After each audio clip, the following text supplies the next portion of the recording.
resolução da questão 6, da página 79 do livro de vocês. Determine n, né, para que n de coordenadas menos 2 e n pertença a.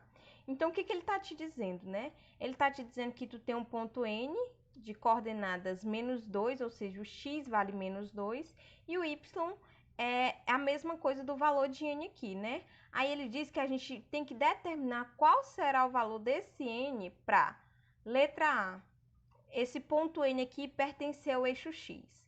Gente, se esse ponto vai pertencer ao eixo x, ou seja, ele está sobre o eixo x, o que tem que acontecer? O seu y tem que sempre ser igual a zero. Então, ó, observa que o nosso y aqui é justamente o valor de n. Então, n aqui tem que ser igual a zero, porque todo ponto que pertence ao eixo x, ele tem como característica o y ser igual a zero.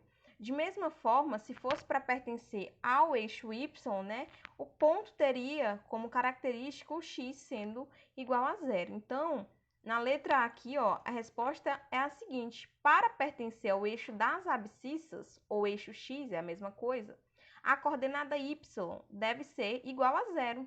E como quem faz o papel de y aqui é n, então, portanto, n tem que ser igual a zero.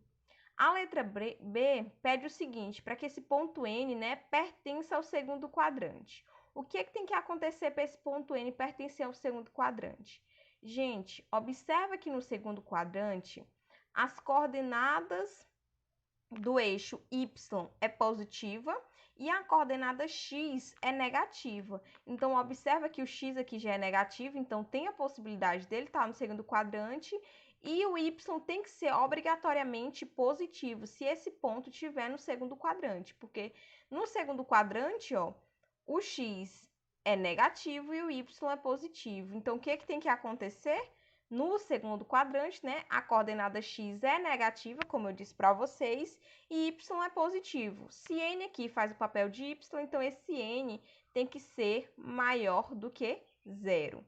Agora, para esse ponto aqui, n pertence ao terceiro quadrante, gente. Lembrando de novo que no terceiro quadrante, tanto a coordenada y quanto a coordenada x, as duas são negativas. Observa que o meu x já é negativo, então, ó, já é um ponto positivo. E o n aqui, para pertencer ao terceiro quadrante, ele tem que ser negativo. Então, ó, no terceiro quadrante, as coordenadas são negativas. Como o x aqui já está negativo, esse n, né, tem que ser menor do que zero, ou seja, um valor negativo para que esse ponto pertença ao terceiro quadrante. Agora, seguindo em frente, né, nós temos a letra D. A letra D diz o seguinte: para esse ponto N pertencer à bissetriz do primeiro e terceiro quadrante. Gente, lembrando de uma coisa, para que um ponto ele esteja sobre a bissetriz, né, de qualquer que seja esses quadrantes, as coordenadas deles devem ser iguais, né, de mesmo valor. Por exemplo, no primeiro quadrante, uma coordenada que está sobre a bissetriz desse quadrante é a coordenada 1, 1. Só que o que a gente tem que se atentar, né? Em cada quadrante, o sinal das coordenadas podem ser iguais ou diferentes. Vamos supor aqui, ó. Se esse ponto pertence à bissetriz, a gente sabe que eles têm que ter o mesmo valor. Agora, vamos analisar enquanto ao sinal, né? Se esse ponto tiver no primeiro quadrante, o seu x tem que ser positivo e o seu y tem que ser negativo. Então, a gente já sabe que esse ponto ele não está na bissetriz do primeiro quadrante. Por quê? Porque o x é negativo. Então, ele pertence à bissetriz, ó, do terceiro quadrante. E no terceiro quadrante, gente, o que acontece? Tanto o x como o y é negativo. Então, o x e o y tem que ter o mesmo valor e o mesmo sinal de negativo. Então, ó, para pertencer à bissetriz do terceiro quadrante, né, as coordenadas devem ser negativas e iguais. Então, ó, se x é menos 2, n tem que ser obrigatoriamente menos 2. Então, ó, quando ele diz a bissetriz do primeiro e do terceiro quadrante, é justamente essa bissetriz assim, ó, que vem aqui, ó. Se você imaginar aqui os quadrantes, a bissetriz que vem assim, ou seja, esse ponto ele pode estar tanto no primeiro quanto no terceiro quadrante. Então, a gente viu aqui que ele tem que estar obrigatoriamente no terceiro quadrante, por conta dessa característicazinha aqui de ter o x sendo menos 2.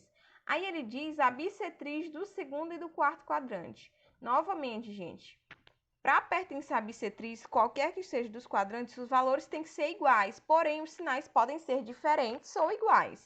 Vamos analisar aqui, ó. Se ele estiver lá sobre a bissetriz do segundo quadrante, né? Ele tem a possibilidade de estar na bissetriz do segundo ou do quarto quadrante. Se ele estiver na bissetriz do segundo quadrante, tanto a coordenada x é negativa e a y é positiva. Se ele estiver lá na bissetriz do quarto quadrante, o x é positivo e o y é negativo. A gente já sabe, ó, que o nosso x é negativo, então não tem como esse ponto estar sobre essa bissetriz aqui. Então, ele está aqui no lado, né, que pertence à bissetriz do segundo quadrante. Então, o que acontece, ó? Para pertencer à bissetriz do segundo quadrante, as coordenadas devem ser, né, que tem iguais, porém a coordenada x é negativa, ó, como a gente está vendo, menos 2, e y é positivo. Então, se o y é positivo, né, e elas têm que ser iguais, se o x é menos 2, o y tem que ser obrigatoriamente igual a 2, porque ele tem que ser com um sinal positivo. Aí ele diz aqui, por último, a letra F, né, que é aqui a letra F, para que esse Nzinho aqui, esse N, quer dizer, pertence ao primeiro quadrante. Gente, perceba, a característica de um ponto que pertence ao primeiro quadrante é que suas coordenadas são positivas. E aqui a gente vê que o x é negativo. Então, isso aqui é impossível de acontecer, né? Pois como o x é negativo e para pertencer ao primeiro quadrante, esse x deveria ser positivo. Então, é impossível que esse ponto aqui pertença, né, ao nosso primeiro quadrante.